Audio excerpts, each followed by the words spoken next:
বলার জন্য আমি আদিষ্ট হয়েছি। আমার অ্যাকচুয়ালি ইচ্ছে ছিল ওনার থেকে শুনবো, উনি বলবেন। ও আমাকে বললেন ঠাকুরের কথা তো সবাই জানে, নতুন করে কিছু বলার নেই, সবাই জানে, কিন্তু যে যার মতো করে জানে। এই জায়গাটা একটু মানে ডিফারেন্স। আমি আমার মতো করে জানি, ওই ভাইটি তার মতো করে জানে, ওই মাটি ওনার মতো করে জানে। ঈশ্বরকে যে জানা, ঈশ্বরকে বুঝা, এই বুঝা বা জানাটা এটা আমার করার উপর নির্ভর, আমার অনুভূতির উপর। এর জন্য ঠাকুর বললেন অনুভূতির দ্বারা যা জানা যায় তাই জ্ঞান, তাই জ্ঞান। অন্ধ 4-5টে লোক গেছে হাতি দেখতে, সে অন্ধ। 4-5 জন যারা ছিল সবাই অন্ধ, তারা হাতি ওদের মতো করে দেখে এসেছে। বাড়িতে এসে গল্প করছে যে একজন অন্ধ বলছে যে আমি তো হাতি খুব ভালো হবে। কেমন ভাই, কেমন দেখতে? আমি হাতিকে একদম ফিল করলাম, হাতিটা একটা ডালার মতো, কুলোর মতো, ডালাতে চাল পাত ধারে। আরেকজন বলছে ধর তুমি তাহলে বুঝতে পারবে, হাতি একদম পুরো একটা মুলুর মতো। আরেকজন বলছে তোমরা দুজনেই বুঝতে পারো, আমি একদম পুরো পারফেক্টলি আমি হাতিকে ফিল করেছি, অনুভব করছি। কেমন ভাই বলো তুমি? হাতি একটা ঘোড়ের যে থাম থাকে, পিলার থাকে, পিলারের মতো। মোদ্দা কথা হচ্ছে যে ভাইটি কুলুর মতো বলছে সে হাতির কাঠটি ধরেছে, আর যে মুলুর মতো বলছে সে হাতির দাঁতটি ধরেছে, আর যে বাড়ির পিলার বলছে সে হাতির পাটি ধরেছে। তো ঈশ্বর দর্শন আমাদের জীবনে এরকম, আমরা আমাদের মতো করে ঈশ্বরকে দর্শন। ঈশ্বর কোথাতে এসেছে? ঈশ ধাতু থেকে। ঈশ কথার অর্থ প্রতিপালন করা, টু নার্চার। যিনি আমাদেরকে প্রতিনিয়ত প্রতিপালন করছেন তিনি ঈশ্বর। প্রতিনিয়ত যিনি আমাদেরকে প্রতিপালন করছেন তার সঙ্গ করা, তার সান্নিধ্যে যাওয়া, তার মতো করে জীবনকে গড়ে তোলা, এটি সত্যি করবো। আমি বিশেষ কিছু করবো না, 2-4 লাইন আরো করবো। এই ভাইটি আজকে যে সৎসঙ্গ দিয়েছে, এই সৎসঙ্গের মূলে অনেকদিন থেকে দিতে পারছে না। সে বিবাহ করেছে, বিবাহের পর নানা কিছু ফ্লাড, এটা সেটা হ্যান ত্যান, একটা আর্থিক ব্যাপার সেপারও থাকে মানুষের, নানান কারণবশত সেটা পিছিয়ে যায়। পিছুতে আজকে দিনে সবকিছু ফাইনালাইজ হয়ে আজকে সে ঠাকুরকে সিংহাসনে বাড়িতে ইনভাইট করে এনেছে, মানুষজনকে ইনভাইট করেছে যে আমার বাড়িতে ঠাকুর আসবেন, আপনারা সবাই আসুন। আমরা প্রচুর ভাগ্যশালী যে আজকে তার বাড়িতে ঠাকুরের সম্মুখে আমরা বসতে পারছি। এটাও আমাদের পূর্বজন্ম, আমাদের ইচ্ছে হলে তো আমরা আসতে পারি। ঠাকুর বললেন 3টে জায়গায় তিনি উপস্থিত থাকেন, সৎসঙ্গে উপস্থিত থাকেন, তিনি ইষ্টভীতি নেওয়ার সময় উপস্থিত থাকেন, আর দীক্ষা নেওয়ার সময়। এই যে আমরা এসে বসেছি, যাই হোক, এই ভাইটি যে বিবাহ করেছে, বিবাহ সম্পর্কে 2-4টি কথা বলে আমি শেষ করছি। বিবাহ ঠাকুর বললেন উন্নয়নের সুপ্রজনন, এই তো বিয়ের মূল, আর যেমন তেমন করে বিয়ে করিস না তো ভুল।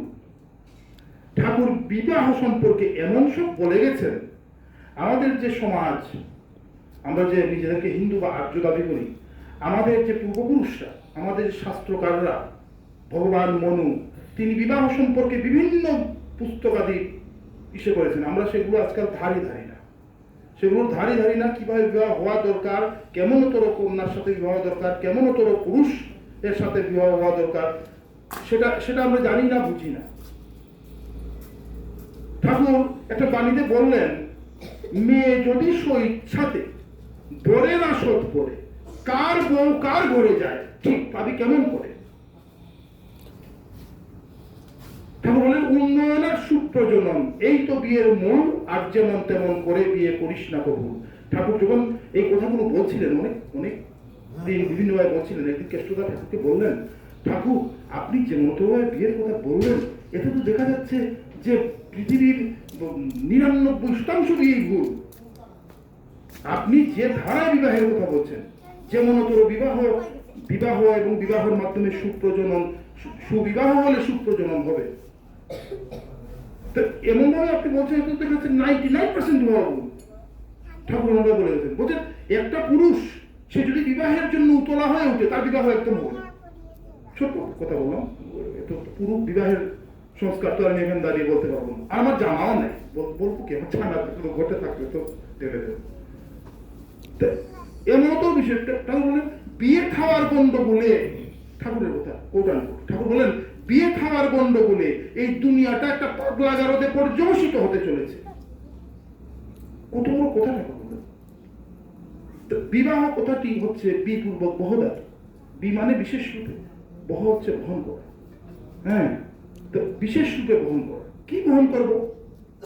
স্বামী স্ত্রীকে বহন করবে আর স্ত্রী স্বামীকে বহন করবে, এটা না, এরকম নয়। আমার কৃষ্টিকে বহন করবো, আমার বৈশিষ্ট্যকে বহন করবো। কাকে ধরে বৈশিষ্ট্যকে বহন করবো? আমার বৈশিষ্ট্য কি কার কাছে জানবো? তার কাছে জানবো। তার কাছে গেলে আমার বৈশিষ্ট্য কি সেটা আমি জানতে পারবো। দেশলাইয়ের কাঠিটা যখন ওই বারুদের সঙ্গে সংস্পর্শ হয় তখন সে বুঝতে পারে যে আমার মধ্যে আগুন আছে, না হলে সে কি বুঝতে পারে তার মধ্যে আগুন আছে? আমার এই জীবাত্মা আমি যখন পরমাত্মার সঙ্গে ঘষাঘষি করি তখন আমি চলে উঠি, তখন আমার মধ্যে থাকা বৈশিষ্ট্যগুলো স্ফুরিত হয়ে ওঠে। আর তিনির সাথে বৈশিষ্ট্যগুলো ঘষাঘষি করলে আমার বৈশিষ্ট্য স্ফুরিত হয়ে উঠে বলেই তাকে বলা হয় আপুরমান বৈশিষ্ট্যপালী পুরুষ। তো বিয়ে এমন একটা জিনিস, আমার বিয়ের মাধ্যমে আমি ঈশ্বরকে পৃথক করে তুলব, আমি নন্দিত করে তুলব। আমার জীবন হাজার জীবনে উদ্বোধনার পথে এই পথে এগিয়ে নিয়ে যাবে। আমার বিয়ে আমার সমস্ত কিছু। এই যে আজকে এই যে ছোট একটা কথা বলে শেষ করছি, এই যে আচার্যদের বারবার বললেন যে এই মন্দিরে ঠাকুর নেই, এই ফটোতেও ঠাকুর নেই, কোথাও ঠাকুর নেই। তাও জিজ্ঞেস করে তোমাকে, এই ভাইকে আজকে একটা আলোচনাতে বললো, খুব ভালো লাগছে, খুব সুন্দর বলছে। হ্যাঁ, যে আজকে কেউ যদি জিজ্ঞেস করে ভাই তোমার ঠাকুর কেমন, তুমি হাত তুলে দেখিয়ে দাও আমি যেমন। আছে ক্ষমতা? এই ক্ষমতা করতে হচ্ছে। আচ্ছা, ওদের বলছেন এই হচ্ছে তোমার পালোয়ানি। তুমি সাদা পোশাক পরলে, মুখে জয় গুরু দিলে, হলো না। তুমি কেমন? তোমার ঠাকুর যেমন। এখন আমাকে যদি আমার ঠাকুর হতে হয় তাহলে কেমন তো হতে হবে? তাই তো ঠাকুর সরোজদাকে বললেন, জানেন সরোজদা আমি কি চাই? সরোজদা বলে আগে ঠাকুর। ঠাকুর বললেন আমি চাই আপনারা